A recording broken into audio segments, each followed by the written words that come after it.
ఇండియాలో కొన్ని లైబ్రరీస్ ఉన్నాయి, కానీ ఇవి సాధారణ లైబ్రరీస్ కాదు. సామాన్య ప్రజలకు కనిపించవు, అందుబాటులో ఉండవు. ఇక్కడ శతాబ్దాల నాటి పుస్తకాలు, మంత్రశాస్త్రాలు, ఓలే పత్రాలు, వేదకాలంలోని జ్ఞానాన్ని దాచుకున్న అన్వేషించని భాండాగారాలు. అదే సరస్వతి మహల్. 16వ శతాబ్దంలో నిర్మితమైన ఈ లైబ్రరీలో పాత సంస్కృత తమిళ గ్రంథాలున్నాయి. ఇవి షోల, నాయక, మరాఠా రాజవంశాల కాలం నాటి విపరీతమైన జ్ఞానాన్ని కలిగిన గ్రంథాల గుహ. కొన్ని పుస్తకాలైతే జ్యోతిష్య శాస్త్రం, సిద్ధవైద్యం ఉన్నాయని అంటారు.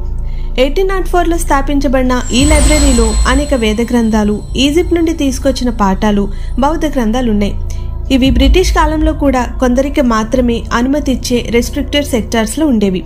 కొన్ని పుస్తకాలలో మనిషి జీవితం, మరణం, పునర్జన్మ గురించి రహస్యంగా ఉన్నాయని అంటారు.